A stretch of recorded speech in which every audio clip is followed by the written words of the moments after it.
क्या आप सोच सकते हैं कि कोई इंसान 99 बार एक ही परीक्षा में फेल हो सकता है और फिर भी हिम्मत न हारे? क्या यह पागलपन है या जुनून की इंतहा? आज की कहानी उसी इंसान की है जिसने पूरी दुनिया को दिखा दिया कि हार सिर्फ एक मोड़ है, मंजिल नहीं। रुको, क्या आप भी किसी परीक्षा, नौकरी या जिंदगी की लड़ाई में खुद को हारता महसूस कर रहे हो? तो ये वीडियो सिर्फ कहानी नहीं है, एक आईना है जिसमें आप खुद को पहचान सकते हैं। स्कूल का मजाक वेयर इट ऑल बिगैन। पुराना गांव, टूटी क्लास, लड़का अकेला बैठा है। शिवराज, एक छोटा सा नाम, एक बड़ा सपना। गांव का एक सामान्य लड़का जिसके पास न स्मार्टफोन था, न कोचिंग, न इंटरनेट, बस एक सपना, आईएएस बनना। लेकिन बचपन में ही टीचर ने कह दिया था, तू तो नालायक है, तू कुछ नहीं कर पाएगा। अब सोचो, क्या किसी बच्चे की नींव इससे भी कमजोर हो सकती है? अगर हर बार कोई ये कहे कि तू कुछ नहीं कर सकता, तो क्या करें? उनकी बात मान लें या खुद की आवाज सुनें? शिवराज ने खुद की सुनी और यहीं से शुरू हुआ उसका संघर्ष। बार बार असफलता और समाज का दबाव। पहली बार यूपीएससी में बैठा, आत्मविश्वास आसमान पर, लेकिन फेल। कोई बात नहीं, अगली बार, दोस्तों ने कहा। लेकिन जब दूसरी, तीसरी, चौथी बार भी फेल हुआ तो सब बोलने लगे, पागल है तू, खेती कर, कुछ और कर, ये तेरे बस का नहीं। हर असफलता के साथ बढ़ता गया ताना, हर साल नई उम्मीद और फिर वही फेल की लाल स्याही।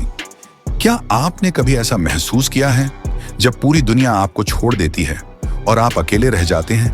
अपने अंदर की आवाज सुनना, नोट्स, पुराने पेपर और शिवराज की आंखों में जुनून। शिवराज ने हार नहीं मानी। उसने हर बार अपनी गलतियां देखी। उसने समझा कि ये सिस्टम, ये पेपर, ये जिंदगी, सब कुछ एक तरह की रणनीति है।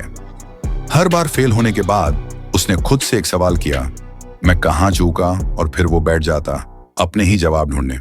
यूपीएससी नहीं, ये तो ultimate patience and self control है। पैसों की तंगी, परिवार की उम्मीदें। शिवराज का परिवार जो शुरुआत में साथ था, अब परेशान था। कब तक देगा एग्जाम? अब शादी कर, कुछ कमा कर ला। घर में बात बंद, दोस्तों के बुलावे बंद, रिश्तेदारों की शादी में जाना बंद। बस एक कमरा और उसकी किताबें, और ऊपर से आर्थिक तंगी। कोचिंग के पैसे नहीं, कमरे का किराया मुश्किल। क्या वो टूट गया? क्या उसने छोड़ दिया? नहीं, खुद से कोचिंग लेना शुरू किया। शिवराज ने अपनी रणनीति बदली। अब उसने पुराने पेपर की रिवीजन शुरू की, मॉक इंटरव्यूज देखे और खुद के उत्तर रिकॉर्ड करने लगा।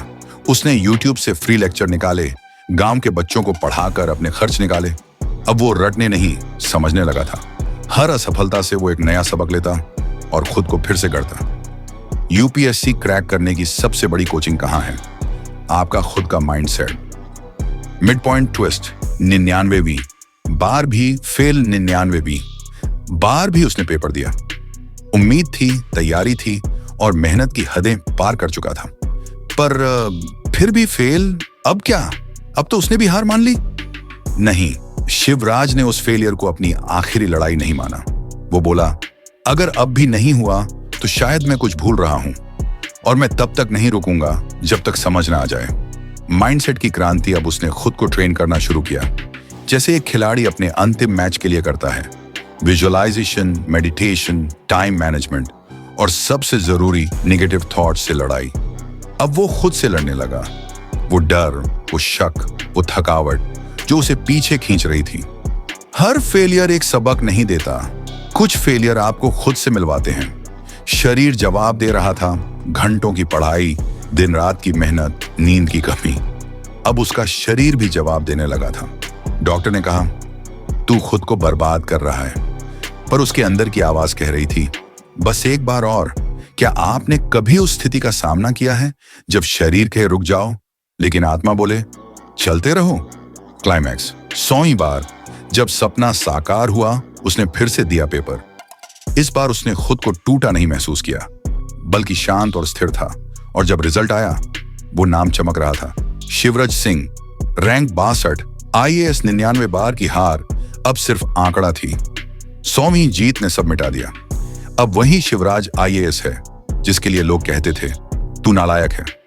लेसन्स लर्न्ड, जुनून हर कमजोरी को ताकत बना सकता है। बार बार गिरने वाला ही उड़ना सीखता है। सफल लोग पैदा नहीं होते, बनते हैं, वो भी संघर्ष से। फेलियर एक मंजिल नहीं, एक रास्ता है, लेकिन कई लोग वहीं बैठ जाते हैं। दोस्तों, ये कहानी आपको सिर्फ एक संदेश देती है। अगर जुनून असली हो तो फेलियर सिर्फ सीढ़ियां हैं, मंजिल नहीं। अगर आप कभी खुद को हार के कगार पर महसूस करें, याद रखना शिवराज को। वो 99 बार गिरा, लेकिन 100वीं बार दुनिया को जीत गया। और अगर ऐसी ही एक और कहानी देखनी है जिसमें बाप बेटे के रिश्ते में छुपी है सफलता की छाबी, तो देखो ये वीडियो।